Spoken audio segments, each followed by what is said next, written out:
that's alright.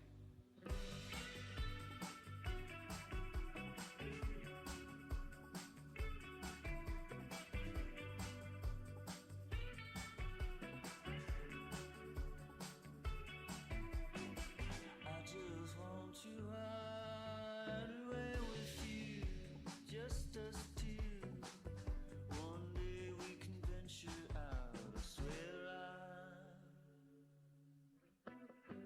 I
push back my head, jump in the deep end. The sun doesn't care. Caught in a daydream, lost in the view. Paint on the canvas. How can I cry if I want to?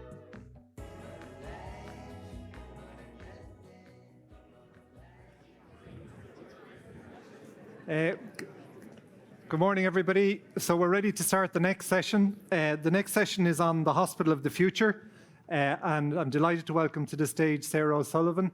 Sarah is the CEO of the Bon Secours Hospital in Limerick at Barrington's.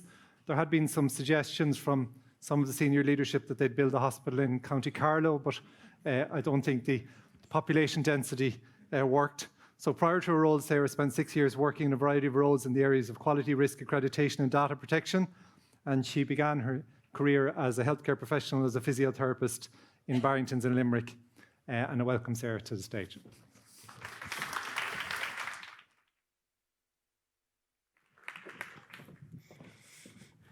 Good morning. How are you? I'm thrilled to be here this morning at the Future Health Summit to tell you a little bit about Bon Secours Hospital Limerick and the Hospital of the Future. Barrington's Hospital at Limerick is part of Bon Secours Health System, which is Ireland's largest private health group. We have 5 hospitals and a care village. The hospitals are in Limerick, Dublin, Galway, Cork and Tralee. We have over 4,000 staff, 500 consultants, and provide exceptional care to over 400,000 patients annually. Bon Secours Health System has a strategic plan for 2025. Exceptional people providing exceptional care and operational excellence, achieving sustainable growth whilst living our mission. The strategy, now well underway, has 15 initiatives related to the key elements of the strategy, and one of those is to build a new hospital in Limerick. I'm the interim CEO of Bon Secours Hospital Limerick at Barrington's and have been for the last 18 months. But I've worked in Barrington's for 17 years. Through those years, I've seen marvellous developments and changes at the site. Barrington's Hospital was built in 1829 by Matthew Barrington as a gift to the city to look after the poor and the sick. Its closure in the 80s brought the largest protest ever seen in Limerick, with 20,000 people taking to the streets. Thankfully, it opened again in the 90s as a private hospital. Bon Secours Limerick at Barrington's is primarily a surgical hospital, has been accredited since 2009, has excellent patient safety and experience results. Barrington's was acquired by Bon Secours in 2017. And since then, the hospital management and staff have worked tirelessly to optimise and maximise the space we have. Last year, we provided exceptional care to over 25,000 patients through 53 beds. We've reached our capacity. In order to expand the services we provide for the patients to the Midwest, we had to review our options. And the only viable option for growth in Limerick was a new development.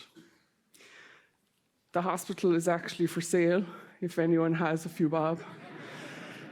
A few careful owners, and good for another 200 years. So let me take you on our 4-year journey. A detailed report was commissioned to review the needs of our stakeholders, our patients, GPs, and consultants of the Midwest.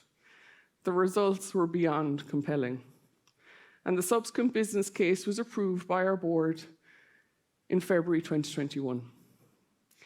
The design team of HOK and Ready were appointed, and planning was granted in June 22. Enabling works began with our construction partner CISC in January 23, and notably, the topping out ceremony was only a few weeks ago, which is a milestone equating to 350,000 hours on site and 15,000 cubic meters of concrete poured. We will have construction, equipping, and recruitment of 250 additional staff complete by Q2 in 2025. We're delighted with the progress so far, and by industry standards, this has been an incredibly efficient build process. Barrington's is in the heart of Limerick City and has a positive synergy with the city. So finding a perfect location for the new hospital was really important for us. The site chosen is on the outskirts of the city in Ballysimon, facing off into Tipperary. The location is key to improving accessibility for our patients, but also allowing us to develop in the future. The 7-acre site, as you can see, is part of a larger suburban centre currently being developed by Kirkland, which will include a school to the right of the hospital, retailers and residential units behind. So this is what the hospital will look like, with some of our new services listed.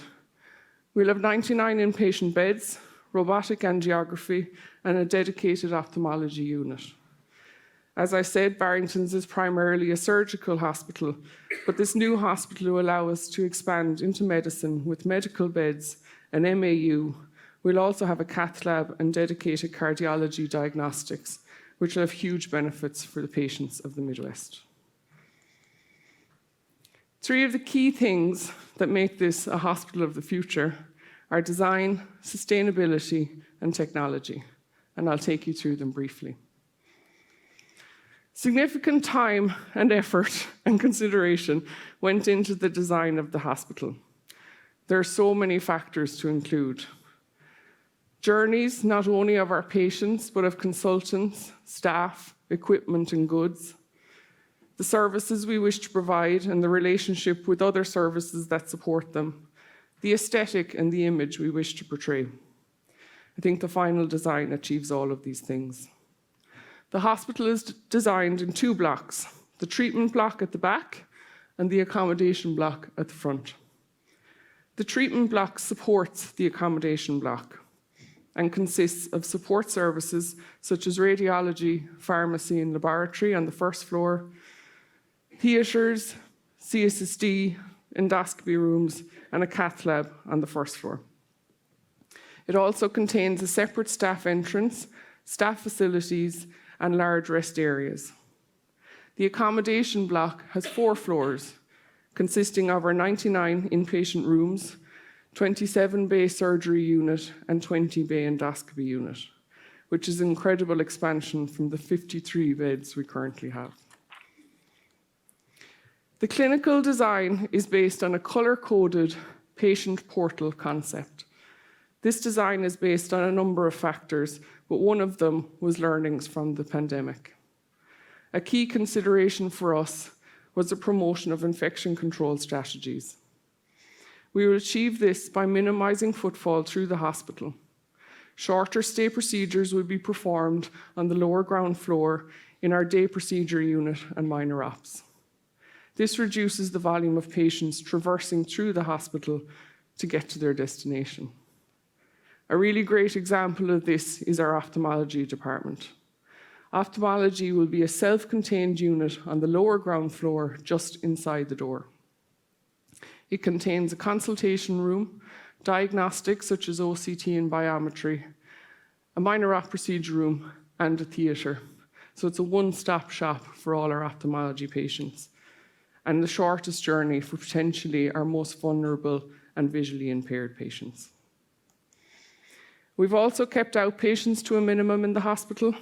We're building a clinical support services hub just behind the hospital that will house our outpatient radiology over 2 floors, as well as diagnostic clinics, physiotherapy, pre-assessment, consultation rooms, and offices for staff.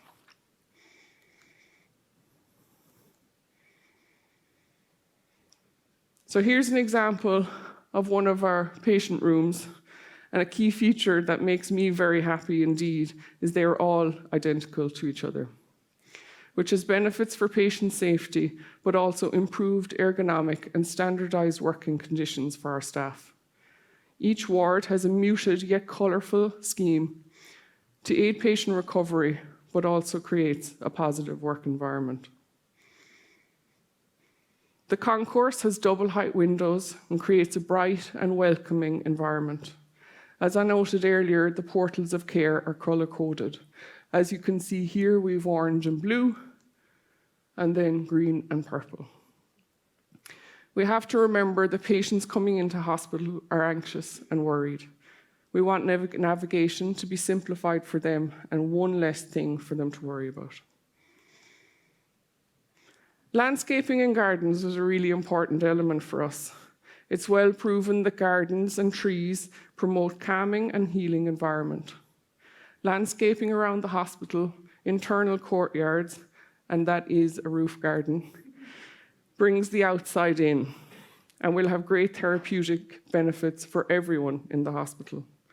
The roof garden in particular is exciting.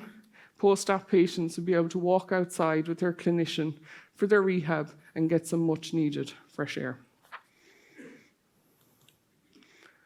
This is what the hospital will look like from the back.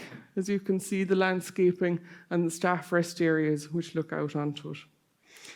The new hospital was built with sustainability in mind, another key feature of our 2025 strategy. The building is targeting a BER rating of A3, and some of the key features are air-to-water heat pump technology, a high-performance building envelope, and numerous spaces for EV parking.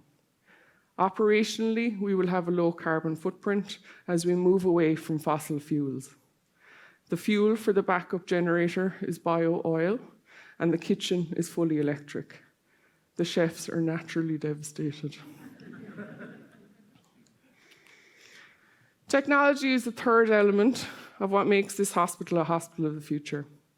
With our radiology partners, Alliance Medical, we will provide PET-CT in our outpatient radiology unit. Patients currently have to leave the region to get this scan. Having this service in Limerick will ensure we have a key diagnostic tool to support decision-making in cancer care, cardiology, and neurological conditions. One of our 4 theatres I mentioned earlier is a hybrid theatre with robotic angiography. This provides optimized dosing and high-end imaging for minimally invasive surgeries in vascular and orthopedics. And finally, the icing on the cake of all this innovation and technology is the introduction of an electronic health record. We've called it Bonds Connect, another key initiative of our 2025 plan. Bonds Connect with our partners in Meditech and Nordic will be introduced in all 5 of our hospitals from 2025. A huge project encompassing the entire health system, which we're really looking forward to. Our EHR will boost efficiencies, streamline delivery of care, as well as improving staff and patient experience in all of our hospitals. While I show you a short video of our progress to date, I just want to note that while design, technology, and sustainability are integral parts of what make this a hospital of the future, it has to be said that a hospital is just another building without its people. To undertake a project of this scale and proportion, you need support. We have the backing and confidence of our Bon Secours board, our Group CEO, Bill Maher, and our executive team. But you also need the hard work and commitment of your team. You need look no further than the managers, staff, and project team of the New Limerick Hospital that work day in, day out to bring this project to fruition. They're an extraordinary group of people. I'm so delighted to be part of this wonderful project. It doesn't happen very often. And to have the opportunity to tell you about it this morning. I'd personally like to thank Angela, JP, Sinead, and Tom for the support you've provided me in the weeks leading up to this presentation. And I'd like to thank you for taking the time this morning to share in our journey, Bon Secours Hospital Limerick, a hospital of the future. Thank you.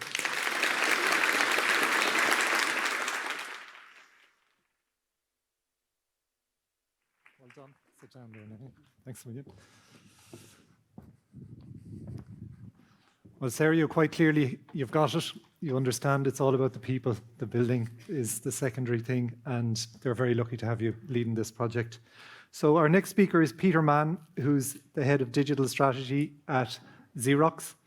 Peter is a Yorkshireman, and he leads their community health practice, sharing experiences gained across substantial number of healthcare clients, and he's going to talk to us about their work in digitising and their operating model. So I welcome you to the stage, Peter.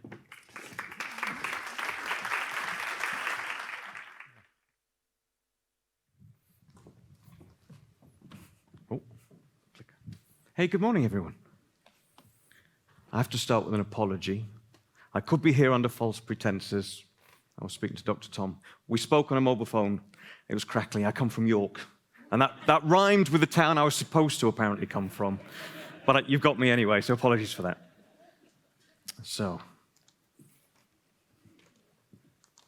forgive me. Demand for healthcare exceeds supply. And there's a lot of technology, a lot of exciting technology. I am a software developer at heart, and I would get very excited about AI, machine learning, everything that we could talk about. We'll touch on briefly later. But sadly, I can't clone any superhero doctors or nurses. We can't do that. But what I know we can do together is we can stop wasting their time. And that's why we believe in patients, not paperwork. It's a sign that we have on every campaign in every country we ever do this. Nurses and doctors love that. They simply come up to our stand and say, please just tell everybody that. That's what we want to do. That's what we want to spend our time on. And that's what I want to share, particularly some of our case studies. I'm going to share some of NHS Imperial with you today about what they've done and how they've experienced change. First, if I will, perhaps a rhetorical question, but a question nonetheless. I don't know if anyone looking at some of the pictures on the left can empathize, perhaps recognize. I guarantee it's nothing related to something in this country recently. These are live pictures of various places I've worked in the past and delivered projects. Would people be familiar with what that is? Yeah? That's normal. They are normal. They're different sites, different hospitals. That's medical records libraries. Okay? Sadly, that is the normal state of a medical records library. Some are very lucky to have modern facilities, but that's normal. And I would ask yourself the question about you, yourself, your mothers, your children. How would you like your information to be stored, shared, and accessed? Would that be how you would vision it? More importantly, how would you hope that your clinician and your doctor was able to learn about you or your mother or your children before they get that 8 minutes, if you're lucky, of time with them to diagnose, treat, and put you on the right pathway? I'd like to think it's a rhetorical question. Clearly, our mission is paper to data. How do we transition from that working model to a different working model? And change is hard. Change is hard.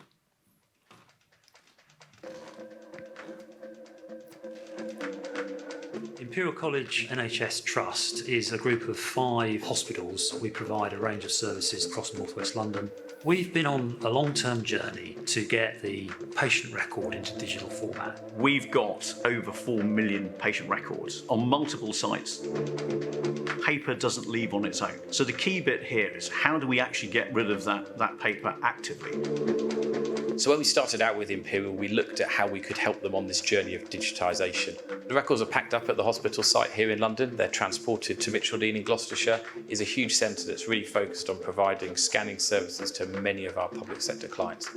We'll be scanning thousands of records each week, and over the course of the project that's going to run for 5 years, it'll be hundreds of thousands. We currently have 26,000 patients on the patient portal, and it's growing at about 500 patients a week. A big benefit is being able to free up space, make that more available for better use. We can now reutilise that space for patient wards, for other services that can improve our patient delivery of care. From a clinical point of view, the greatest benefits are having the right information in the right place at the right time.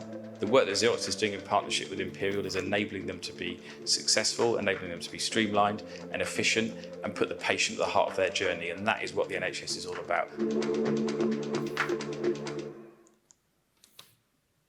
So a digital chart at the heart of the future hospital. It's interesting that in the NHS there is a programme supposedly to build 40 new hospitals. in a very short space of time. When you look at the designs for those hospitals, there is no medical records library in the default template, which is interesting, because everyone currently working in those regions would point out that actually, by and large, all our records are still in paper.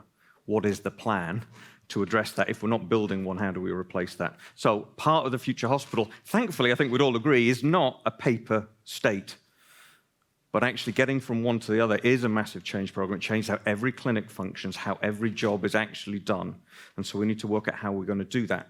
The other big part of the future hospital state, of course, is it's not always in one physical building.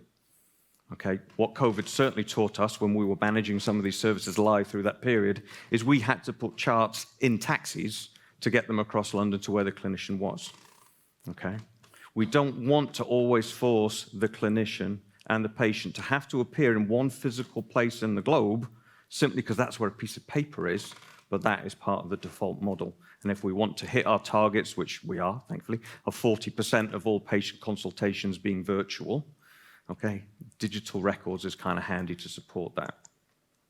So just briefly going through why are people doing this, because I know it seems perhaps to many of us obvious, but if it was that obvious, why didn't it happen 20 years ago? Okay, so we're going to go through the why and the how, and how do we affect that change to make it happen. So the why, to get everyone on board, because boy oh boy does everyone need to be on board to support this change effectively. Okay, understanding the benefits for primary three pillars. Clearly for the patient, you can see for your own self what you would vote for in terms of how you would like your data in that sense. But more importantly, across the pathway, we've talked a lot about shared care records. The number one thing patients will tell you is, why is it every time I go to an appointment, they ask me my name, my address, my vital signs, why am I here, what am I doing? And we start filling it in again. That seems antiquated. For our teams, would you want to work in that environment? I suggest you would not. And I would suggest, as others have said, and some of the clinical teams have said, there is an expectation today that, well, surely I can Google, search, find on-screen information. That would be a natural inclination. And people want to have hybrid work to support, to do clinics, to do virtual clinics where they need to. And of course, there's this global drive towards at least HIMSS 5 or above, which requires a shift away from paper. Fortunately for the community, the taxpayer in itself, it is positive.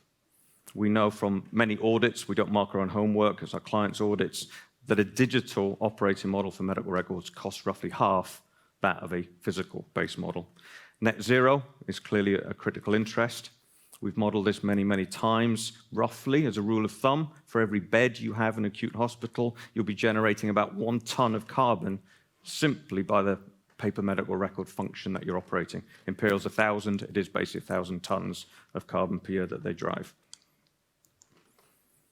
In terms of then the how, if the why's on board, don't worry, I'm not going to try and read these out. We obviously have done various interviews, stakeholder engagements with various trusts. We work with roughly 100 NHS trusts in different ways. We always work out, why do you want to do this? What is your individual why? Because it varies dramatically by team, from the porters to the medrecs teams to admins to research teams, subject access teams, and of course, patients and clinicians. What outcome do they actually want?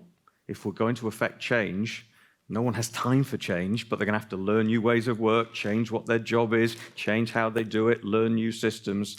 That's a tough ask for our clinicians who are kind of busy. Okay, they have to have a why themselves, and we have to be conscious of that and bake that into the program. Okay, forget digital transformation, it's a fancy word for saying change. Okay, I can say that, I'm a software developer, so I love tech, but the change and the culture is the hard bit here. Knowing the what is particularly helpful for all sorts of reasons. What is actually possible as a result of it? Facts. Not my facts, NHS England facts of various projects we've been fortunate enough to be part of. It gives you a sense of what's possible in terms of operating cost. Floor space, of course. Most people would rather have operating theatres, outpatient clinics in their floor space than they want libraries of paper. And most of the hospitals, it's at the heart of the building because it was built there from day one 100 years ago in some of our trusts. So it's just in the space you'd rather have an operating theatre. Clinical risk, that roughly, on average, 4% of appointments don't have the record there when you'd want it to be, which is what generates duplication, temporary notes, that kind of thing.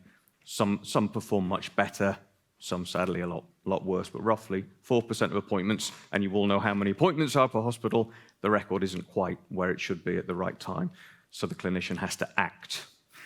That typically drives down to, it's not perfect, nothing's perfect, digital isn't perfect, but it drives it down markedly, and I've mentioned carbon accounting. And then, of course, the shared care record as people move and as pathways. I'm particularly familiar in the UK with the pathways we're trying to create between acute and mental care. Okay, a lot of my family work there. That, of course, a piece of paper can only be accessed by one person in one space, in one moment in time. That's not particularly helpful when we're dealing with the pathways that we are today. We do an awful lot of transformation programs. There's a lot of things that can be digitized. So the question I wanted to answer here is, why have I focused on the chart first? Why am I talking about that today? Why can you go and see in seven minutes how we go from paper to data on our stand? The slowest moving object dictates how successful any digital transformation program operates. If you have a workflow and digitize 9 steps, but do nothing about the slowest moving object, you will not save anybody any time whatsoever. You will fail to deliver in your business case. If you live in a dual economy environment where you force clinicians to log in here and look at this piece of paper, you will cost them more time and you'll be very unpopular very, very quickly. Okay? It's a keystone element, whether we're trying to deliver virtual wards, online consultations, and I could touch on augmented reality engagements and all sorts of amazing things.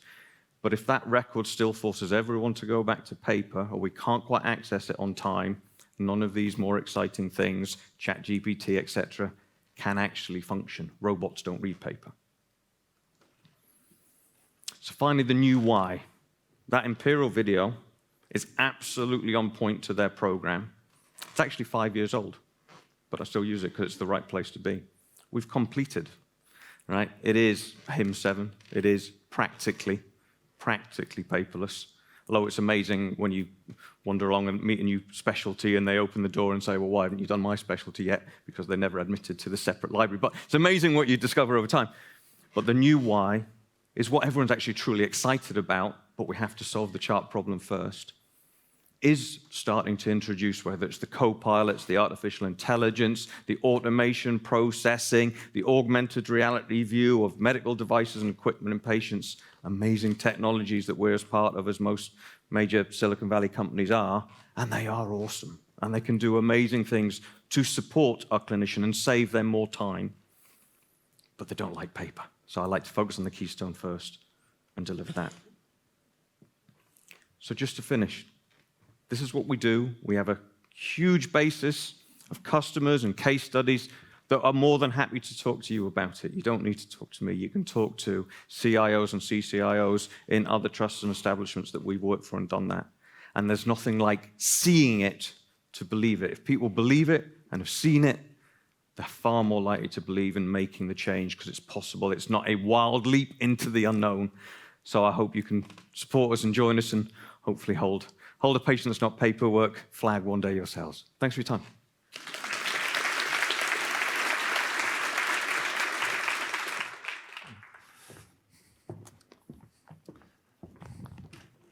Our next panelist is Dr. Rafael Minerto, who's a Brazilian physician who works in hospital management, advising healthcare organizations and ambulatory care clinics, and sits on a number of boards, including that of the largest NASDAQ-listed medical education organization in Brazil. Thanks. Thank you, Martin.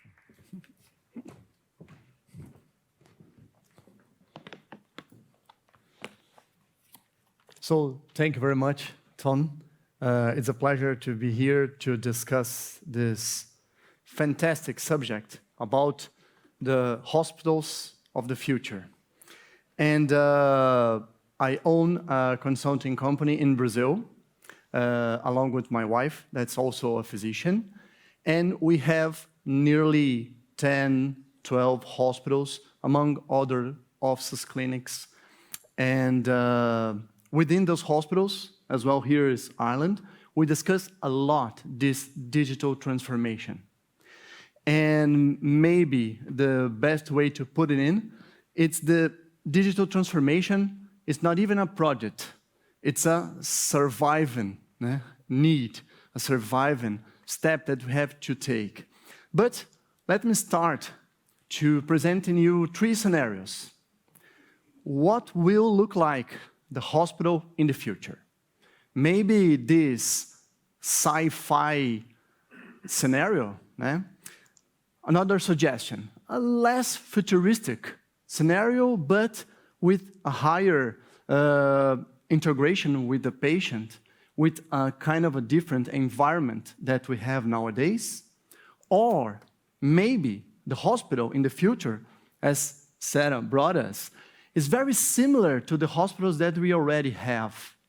And we already have a lot of things that we improved, like humanization, like the sustainability, as was said.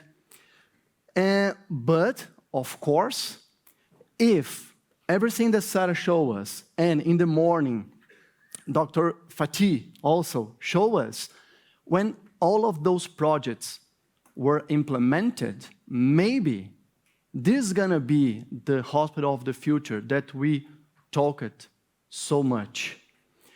And for sure, we don't know which of those 3 scenarios is gonna be. But one thing that we know is that they are facing great challenges. And I would like to bring in this reflection about the hospital in the future, the 3 major challenges that they will face. We see that in Brazil, and I'm sure that you see that also here in Ireland. The first challenge is better understanding the healthcare sector, because hospitals are so complex. Peter Drucker said the hospitals is one of the most complex enterprise in all sectors. It's very common that the hospitals, they don't interact with the other actors in the healthcare system as they should, you know? For example, in that chart, in that scheme, we have in the first draw the patients, the second one, the healthcare providers, the payment models. In Brazil, we also have the public payment model and the private one. The technology in the industry, the pharmacists, the education industry. So one first challenge is to understand that we are all connected. For example, in Brazil. In Brazil, we have 23% of our population regarding private sector. But we have 2 times more private hospitals than public hospitals. So the private hospitals serves the government also. But the government is not the higher payer for those hospitals. It's the private sector. So for example, if I own a private hospital with 100 beds, I serve the government with 10, 20%, and the rest with the private sector. And if the economy is not good in Brazil, the people lose their jobs and lose their insurance health programs. And the hospitals that 9% regard on those patients are gonna lose occupation. And those hospitals losing occupation could close. And if they close, they damage the public sector. So the point is, it's everything so much connected. And sometimes the hospital, this is a challenge, don't take it, don't realize that. The second challenge is to adapt new business models. Because in Brazil, we are dealing with the fact that we are changing the reimbursement models. I believe in Ireland also happened that in some degree, maybe more in the private sector, but the point is, we know that the bill in the hospitals regards for half of all costs in healthcare systems. In Brazil, it's really half. So of all the money spent in Brazil to take care of the people, we have 210 million people in Brazil. Half of the costs regard the costs within the hospitals. And they are changing the reimbursement models, the pay models. We, in Brazil, the majority of them were fee-for-service, okay? Every single little item in the claim was charged. But the problem of this model is the overuse of medicine. And then we end up adopting more pay for performance. But we talked yesterday, difficulty to measure this performance and where the systems can help a lot. When digitalize our medical charts helps a lot. And then we move to pay for bundles. And bundles could be packages of procedure and could be lines of care. And then the global adjustment budgets. So the private insurers in Brazil, they are given to the hospitals, for example, 10 million reais a month and say, take care of my population, okay? I don't want to know if they stay 1, 2, or 4 days in critical care unit. It's already paid. So the financial risk, it's been moving from the payer to the provider. And then that needed a lot of more mature management, education, and concepts. The third challenge that Frank Thompson brought us in the morning is regarding strategy. Once again, the strategic planning is an obligation of the C-levels, okay? The high leadership in the organizations. But the strategic thinking, it's something that everyone should bring. Everyone should have. Every employee, every physician, nurse, pharmacist. Why is that? Because we know that only 10% of the companies that had a strategic plan really implement them. Because the rest of the staff doesn't even know the strategic plan of our companies. So we must help the staff to understand and to unfold the strategic planning. And this is very important also in the hospitals. Yesterday, we also talked about boards. And in Brazil, for example, a few hospitals have boards. It's a minority. So this is a step toward governance, very important. The fourth challenge that was the main focus on today's here in the summit, adapting the AI technology. But in order for all of us be in the same page, when we talk about AI, we are talking about the fourth revolution, okay? The first industrial revolution regards steam. The second, electricity. The third, computers. And we are the fourth industrial revolution. That's why we say hospital 4.5, clinicians 4.5, marketing 4.0. So, because we are in the fourth revolution, and the hospitals have to embrace this fourth revolution. But once again, let's understand more in detail. The artificial intelligence is from 1950. It's a term created from a professor called John McCarthy. So why something created in 1950 only nowadays we're talking about? Because over there, that was no much available data and not computing power to process them.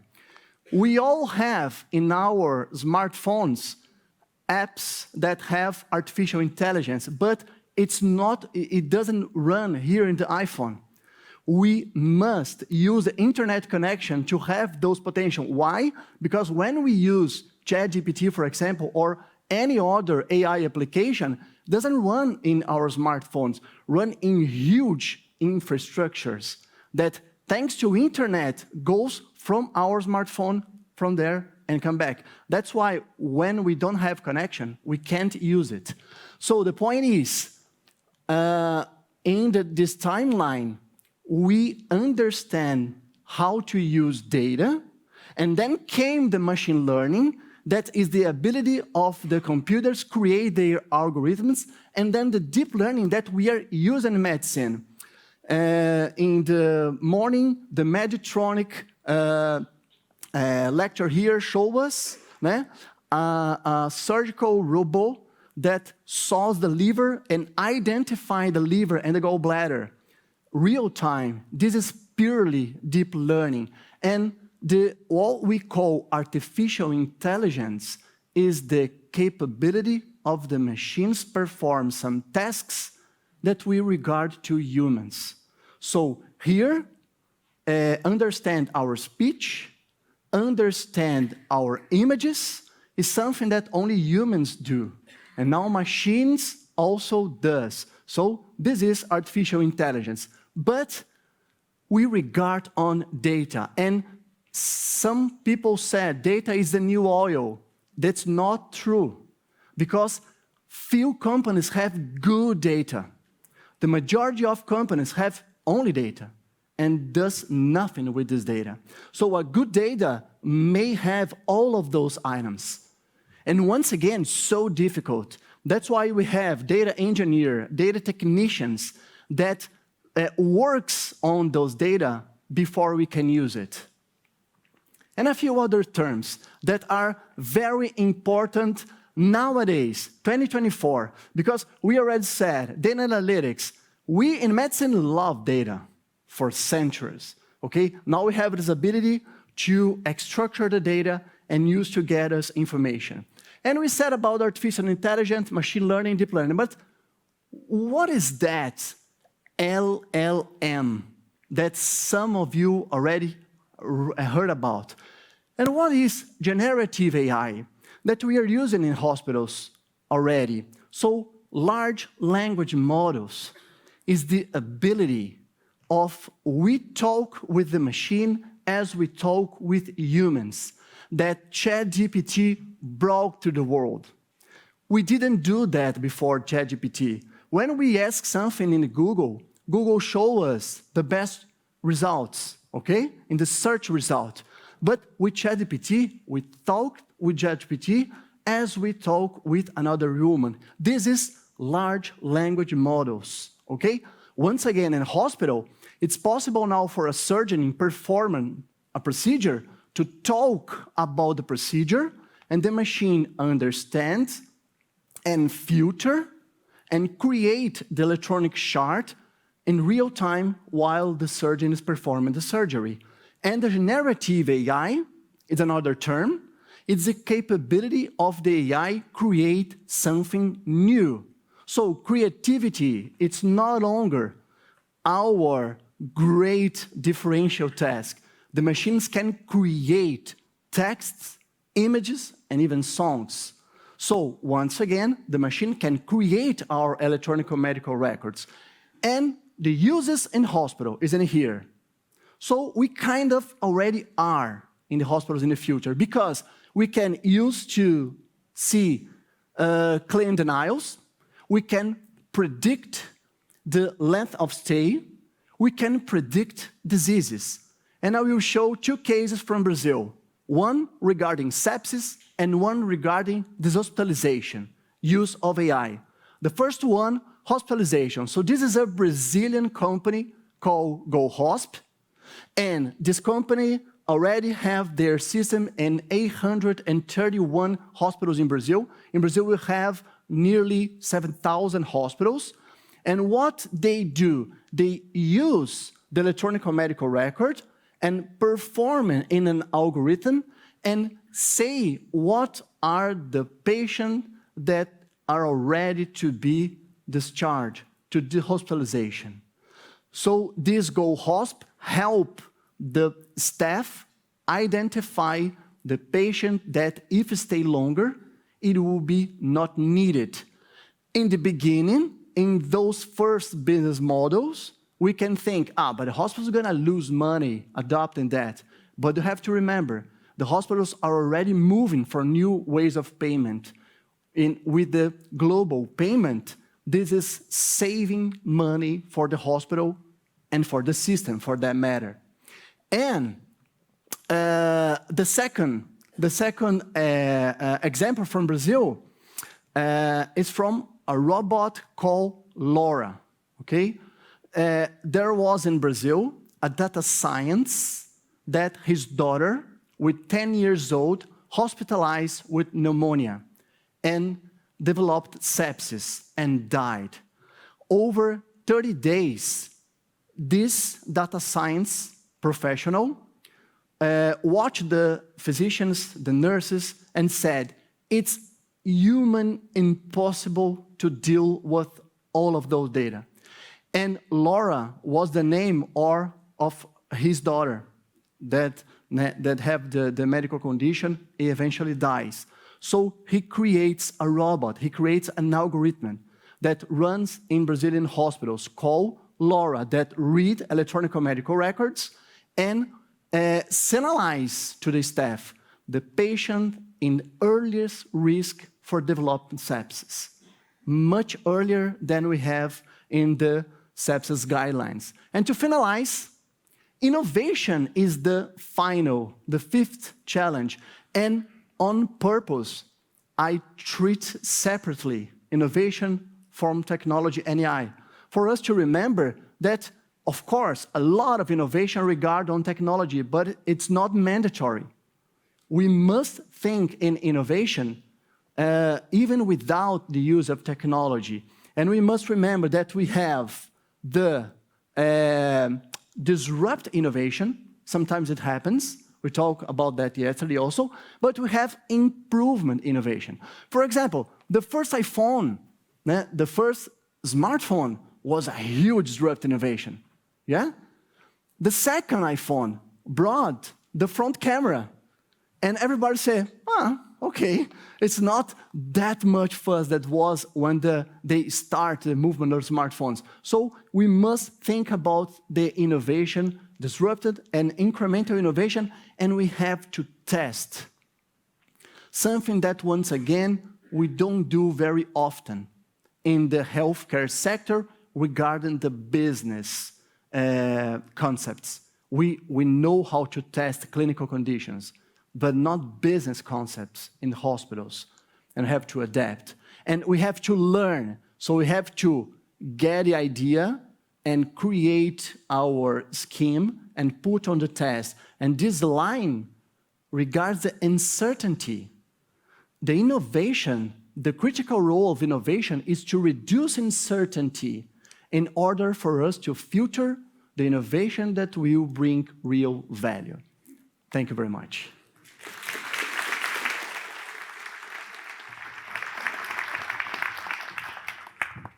Thanks, Rafael. It was great to bring that to life a little bit in terms of practical examples in how we are integrating these changes. Our next speaker is Dr. Mairead O'Riordan. And Mairead is the Clinical Director at Cork University Maternity Hospital and a Senior Lecturer in Obstetrics and Gynecology at UCC. She qualified in UCC and then did a tour of Rotunda, St. James's, Mater, National Maternity Hospital, Unified Maternity Hospital, and eventually back to Cork. So she's going to talk to us. Her clinical practice is there and she's involved in lots of different stuff. So I'll let her tell you her story. Thanks.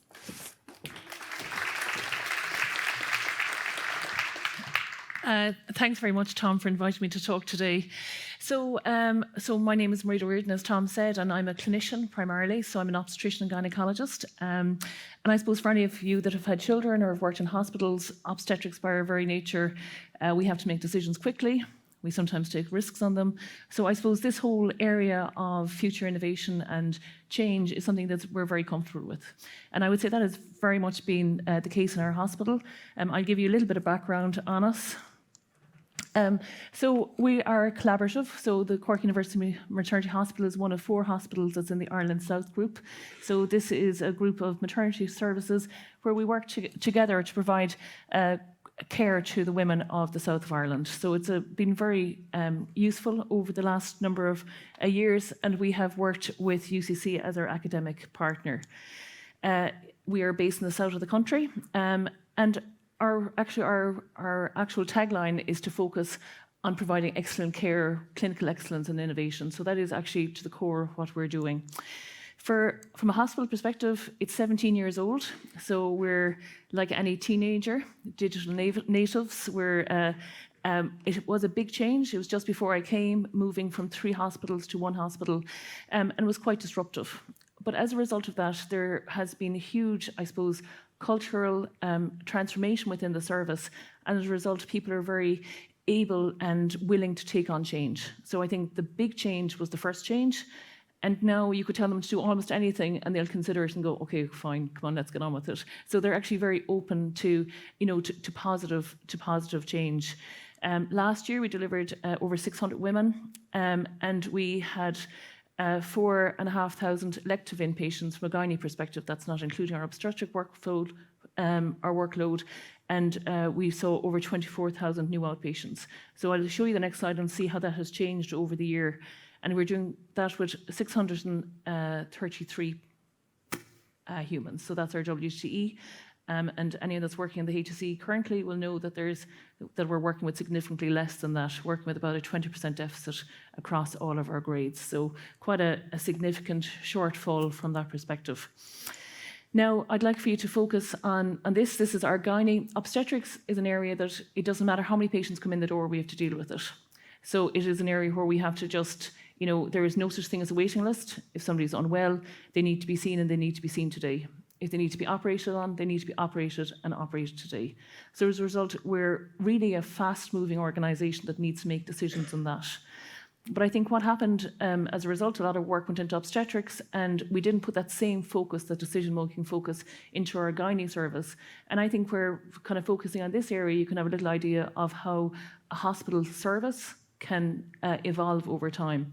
So these are our figures since 2016, and you can see that our inpatient services, we've increased the number of gynae day cases by 4.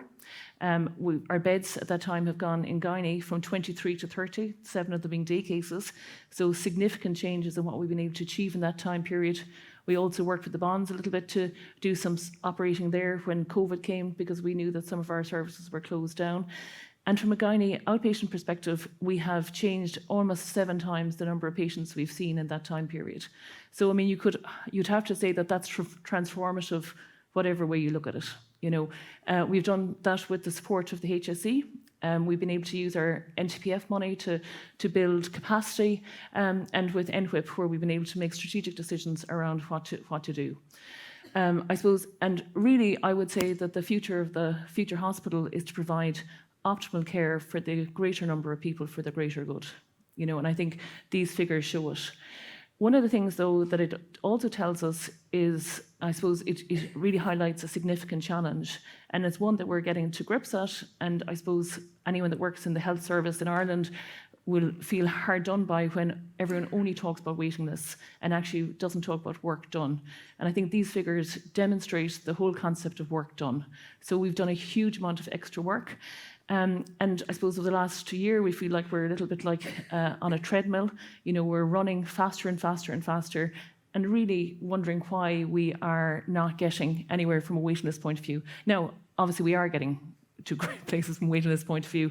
We've no patients waiting over a year. We've very few patients waiting over 9 months. So not only have we done increased numbers, we've been very much focused on those patients where service has not been provided in a timely fashion. So we have got places, but obviously from a numbers point of view, it's very hard to keep up with this trajectory, is I suppose one of our challenges. And we are now looking from we're looking at patient self-management systems. And I think from a hospital of the future, we're looking at appropriate triages. We're looking at pathways from a GP perspective to make sure that when patients come to our services, that they're optimized in advance. We're sharing those pathways with patients, providing educational podcasts to our patients so that they can understand their underlying condition, so that they're attending us not as information givers, but so we can diagnose and treat, so that they have an underlying diagnosis, that these can be managed in advance. So we're doing a lot of work in not only providing care, but I suppose optimizing it and ensuring that we are doing it in a way that is appropriate for patients, but also in a way that we can keep up with. So I said these graphs give us a lot of information. Now, obviously, there's been lots of discussion on digitalisation and digital transformation. So the Cork University Maternity Hospital was the first fully digital hospital in Ireland. So we've no issues with charts or having so we scan up, really consent forms are the only thing we do at the moment, and we have technology coming in to overcome that. We have, and this has been, I suppose, very useful for us.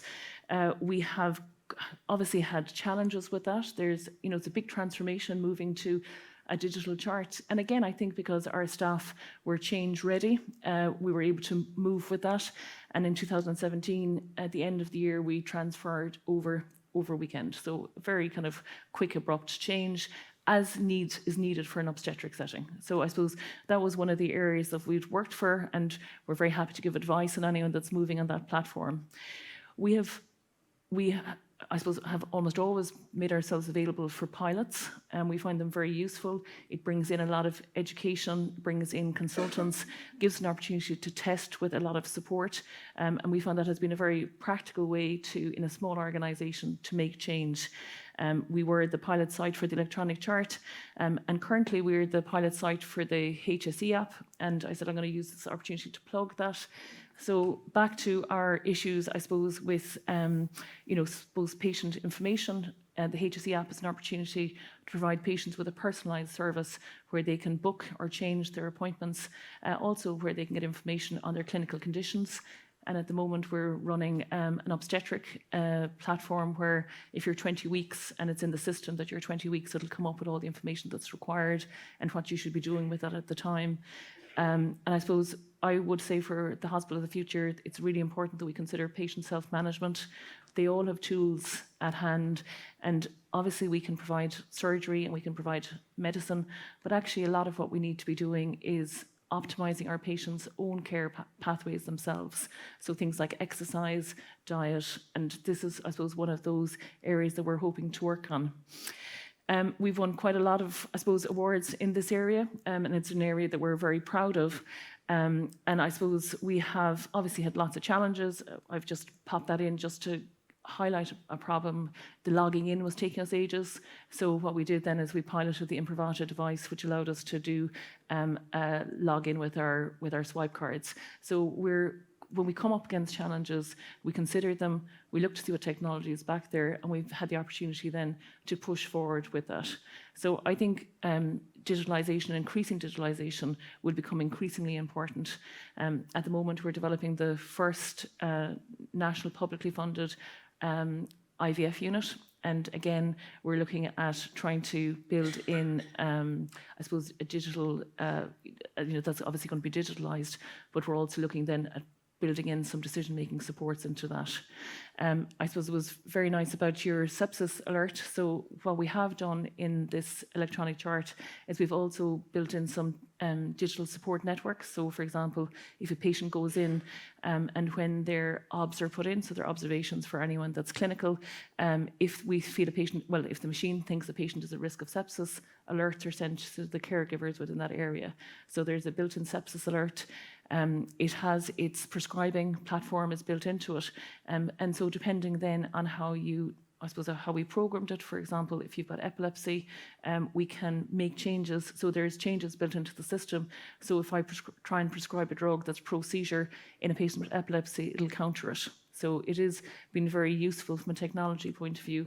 And I would say that as the hospital evolves, of course, what we like from a technology point of view is that, from the Internet of Things, that things like blood pressures and heart rates would be built into these automatically, so that you would take that care requirement and that requirement for transcription into the chart. So it is working very well for us, but there is lots of, and I think particularly using gadgets and wearables to allow us to build a stronger platform that will optimize care and give time for nurses to nurse patients and midwives to look after our women. So I suppose that's what a lot of our focus is, trying to optimize that.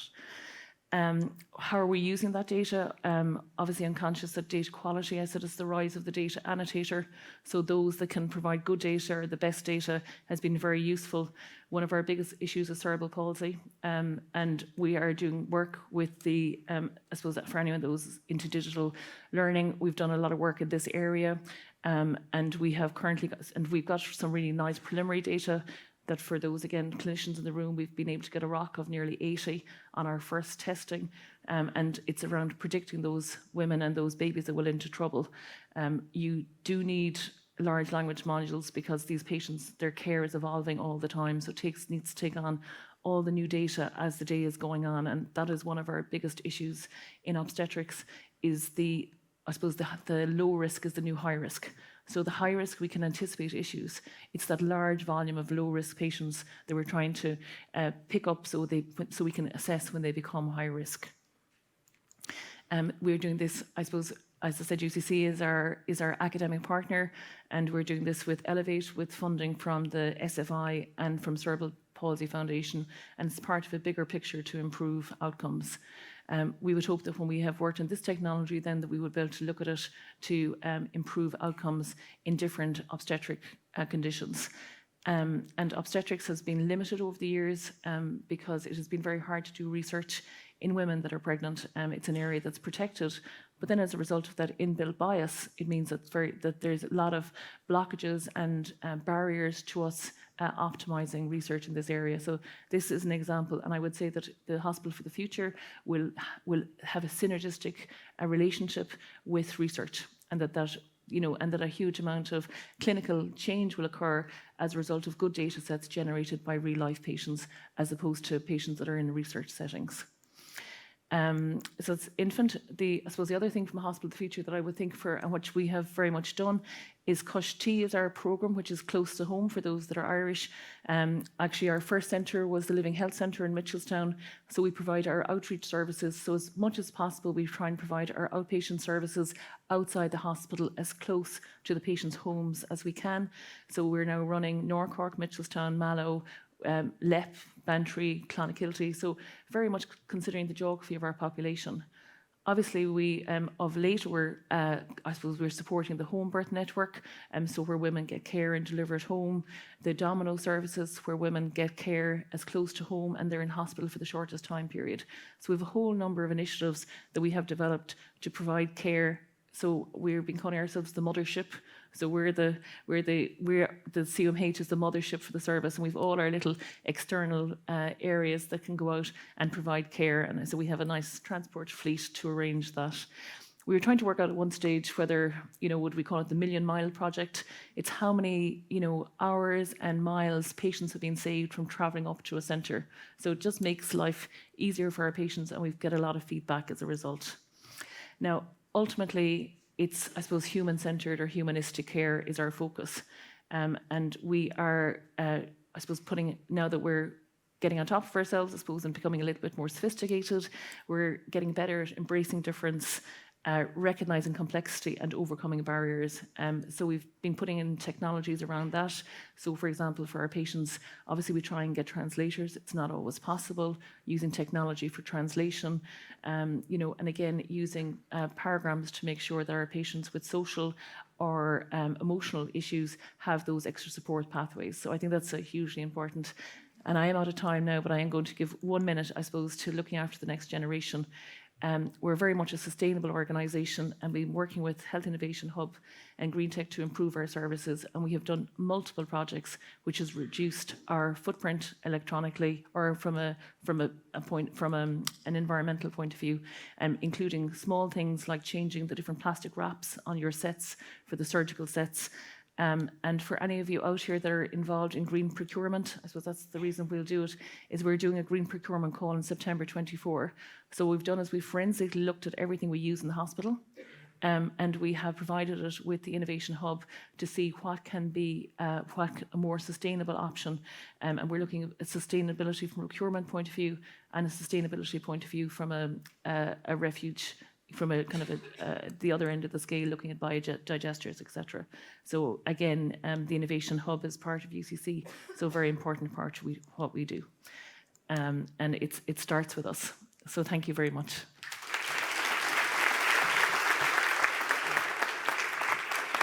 Thanks. We're going to cut this short, Mairead, if you don't mind. But yeah. I do want to say one thing. One great example of the maternity service, and it was when I was a GP in Mitchelstown. They had an outreach service, and if a patient was going to get a bad diagnosis with the gynae cancer, the GP was able to attend the meeting with the consultant and the patient, which was a lovely thing. But obviously, yeah. Sorry, do you want to say something about that? Oh yeah, no, it's great. Exactly. Yeah. No, it was fantastic. So, with your permission, I'm going to actually cut this panel short because we need to move on to the next thing. So I'd just like everybody to thank you on behalf of the audience for the contribution.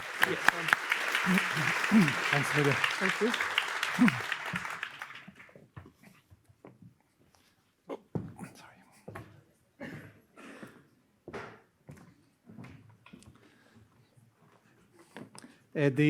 The Lifetime Achievement in Healthcare Award is a very special award, as you know, given by the industry to somebody who's had an enormous impact on healthcare over the past year.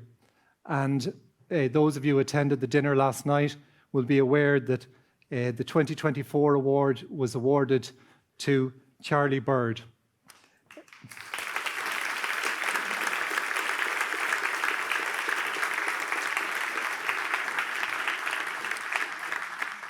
Charlie Bird, as you know, was beloved by everybody in Ireland, was one of our best-known broadcasters, touched all our lives, had a career that spanned over 40 years, and unfortunately in 2021 was diagnosed with a terrible disease called motor neuron disease. It was amazing how he used that to shape the end of his life and impact others, and raise 3.5 million euros for two charities, which are very close to those of us associated with the conference. Obviously, Pieta, which, as you know, Fergus Clancy was deeply involved with, and also the Irish Motor Neuron Disease Association. We're very honoured today to have Charlie's wife, Claire, here to receive the award, and I'd like to welcome her to the stage, and George from Good People to give her the award. And Claire is joined by Charlie's friend Ray, who's going to tell us a little bit about Charlie and the life he led and the impact he's had on the world.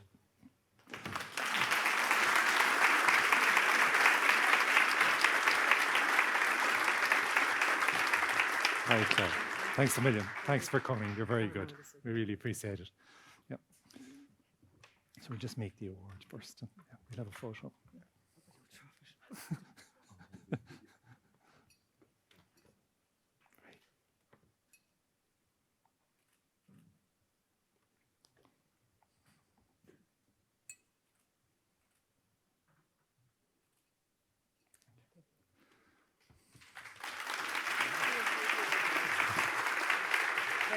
Yeah, no, that's fine.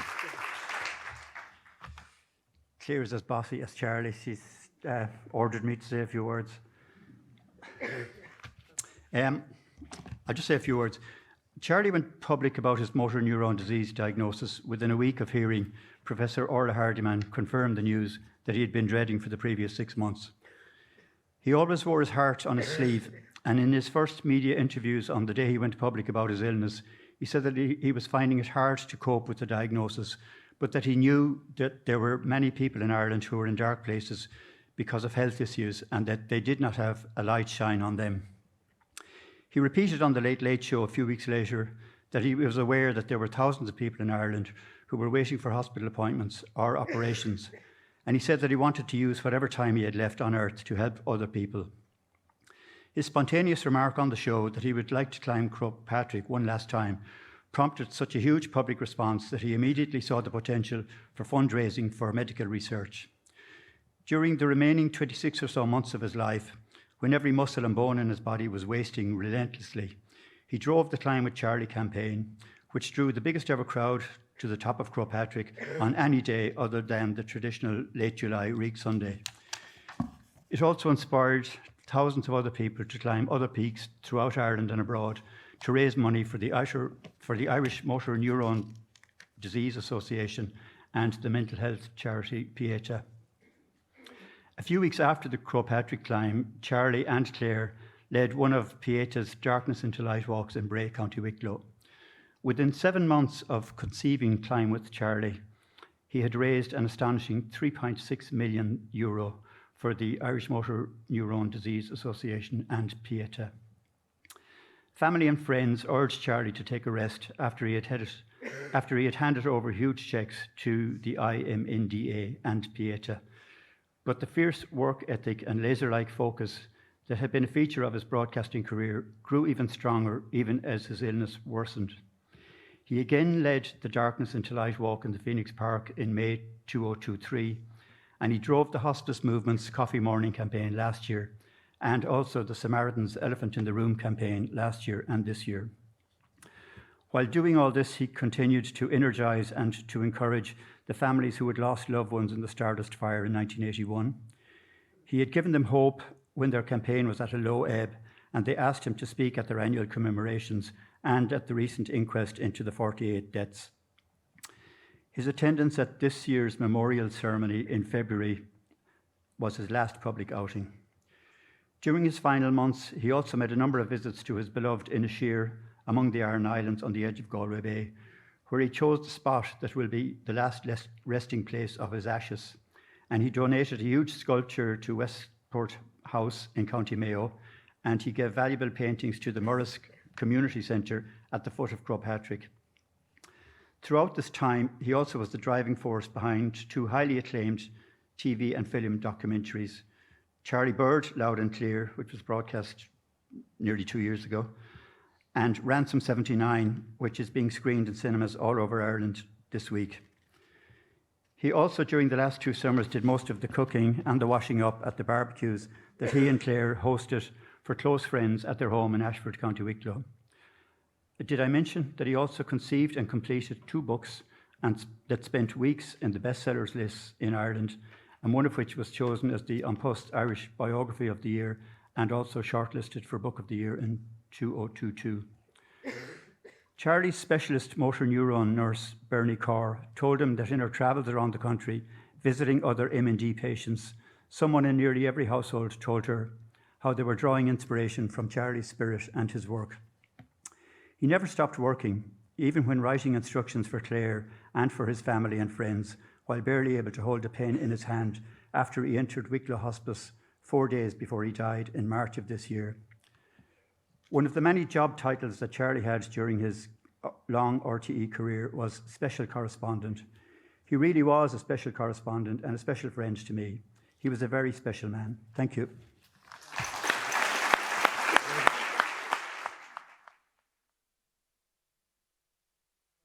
Thank you.